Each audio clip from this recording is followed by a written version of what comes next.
Dear friends, we recently completed a one-week Portugal trip. If you are planning to visit in near future, our itinerary may be useful for you. Day 1 and 2, Porto.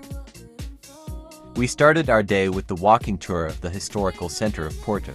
The historic center is probably the first place any visitor will want to go. It is the postcard par excellence, in the heart of the most charming cobbled streets, topped with medieval houses intertwined with other more recent constructions and on the banks of the Douro River. The entire districts of Sé and Ribeira are listed as UNESCO World Heritage Sites.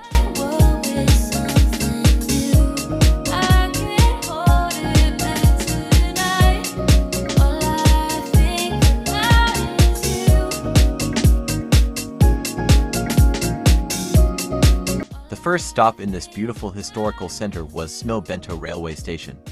This station has been declared a UNESCO World Heritage Site and as a National Monument of Portugal.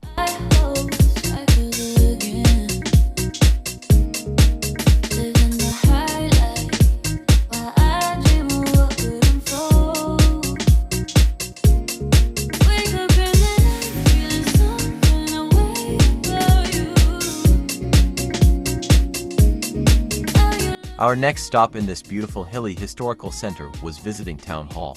Behind the beautiful building of the City Hall is the modern Porto City.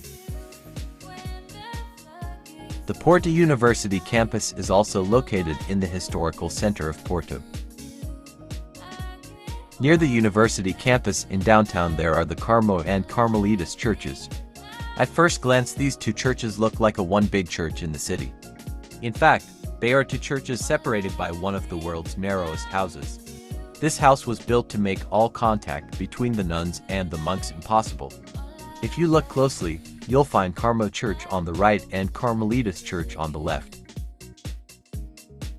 Our next stop was at Livraria Lolo, the most beautiful bookstore in the world. This bookstore is one of Porto's most popular sites and for good reason, with its sweeping staircases, endless bookshelves, and stunning Art Nouveau decor. Famous Harry Potter movie was filmed in the bookstore. Whether you're an avid fan of reading, or simply want to visit this magical spot, make sure to buy a ticket to visit the Livraria Lolo bookstore on your Porto trip.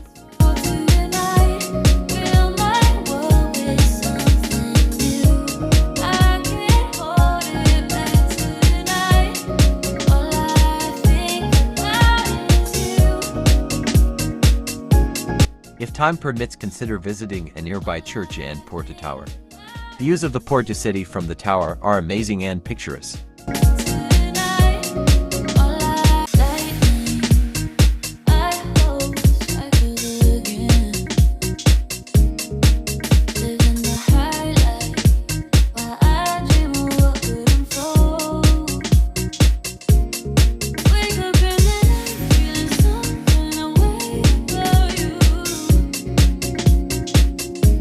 There is also a beautiful fruit and flower market nearby.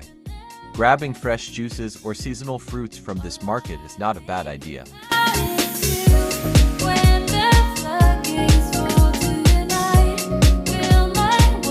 Walking along the Douro River in Porto in the evening or at night is real fun.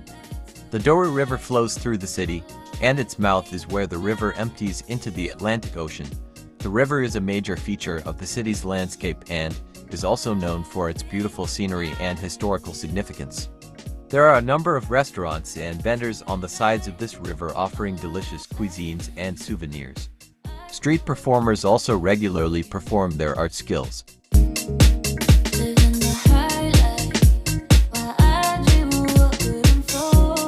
Day 3 and 4, Lisbon. We started our day with the walking tour of the city. Lisbon has its own history as it underwent several natural disasters and survived. A devastating earthquake hit Lisbon on November 1, 1755, killing as many as 50,000 people. The city was virtually rebuilt from scratch following the widespread destruction. The Chiatos fire that affected the city center of Lisbon, Portugal occurred on the 25th of August 1988 and had a significant human and environmental impact. This fire was considered the most significant hazard to have occurred in Lisbon city center after the major earthquake of 1755.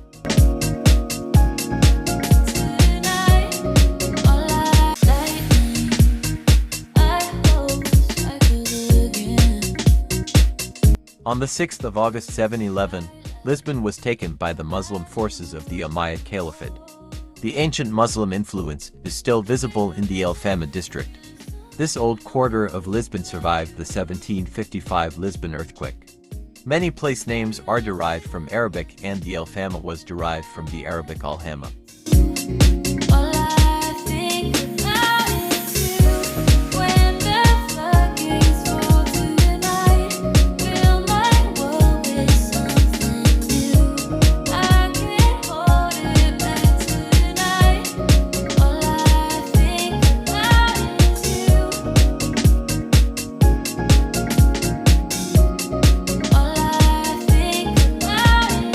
The Praça do Comércio is one of the largest plazas in Portugal, with an area of 31,000 square meters. The plaza was destroyed by the Great 1755 Lisbon earthquake, but it was completely remodeled as part of the rebuilding of the Pombaline downtown later. Tram 28 is a useful means of transportation around the Alfama district.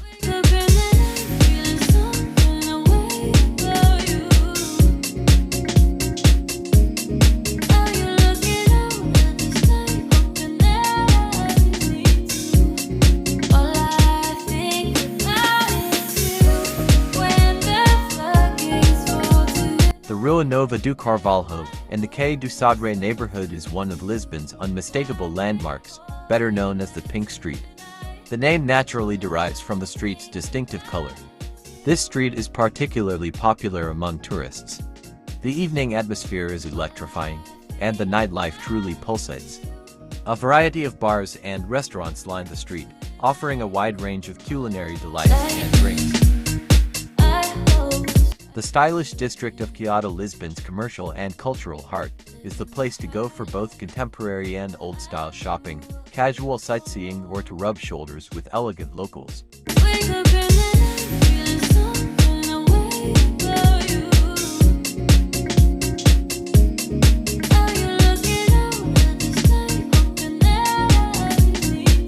Alfama is the oldest and most characterful district of Lisbon. It is a delightful maze of narrow cobbled streets and traditional houses that meander up a steep hill from the banks of the Rio Tejo to the São Jorge Castle. Within Alfama, you'll find many of Lisbon's most iconic historic buildings, including the Sé Cathedral, the Castelo de São Jorge, the Panteão Nacional, and the Igreja de Santo Antonio. There are many lookout points in the Alfa district from where you can capture beautiful views of the city.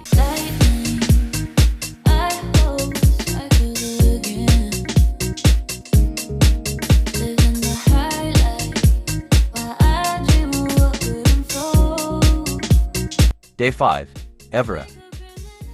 On day 5, we drove a few hours to reach to the city of Evora. This city is the capital of Portugal's south-central Alentejo region. In the city's historic center stands the ancient Roman temple of Evora, also called the Temple of Diana. Nearby, whitewashed houses surround the Cathedral of Evora, a massive Gothic structure begun in the 12th century. The Igreja de São Francisco features Gothic and Baroque architecture along with the skeleton-adorned Chapel of Bones.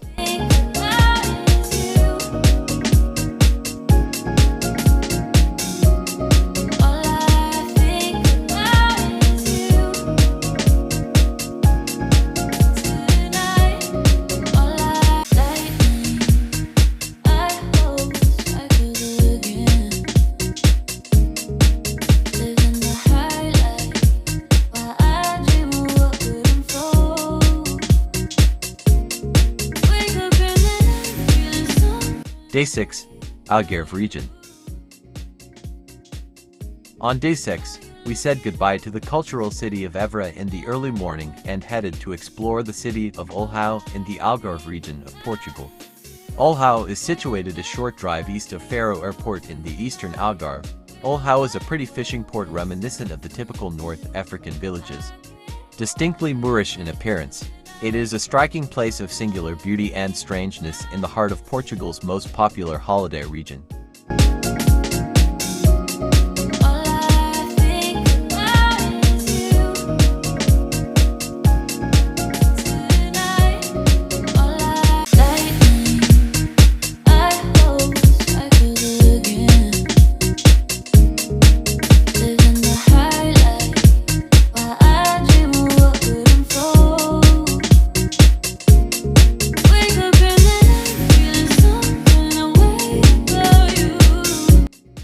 the afternoon, we took a 45 minutes bus ride to visit the party town, Albufeira.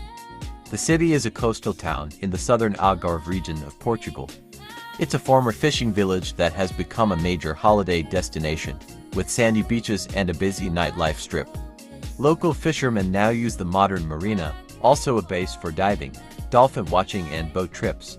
It's surrounded by candy-colored apartments, with a waterfront promenade. On day 7 we said a goodbye to this beautiful town and flew back home. Dear viewers, if you like this video, please give me a thumbs up and consider subscribing my channel. Goodbye for now from Portugal.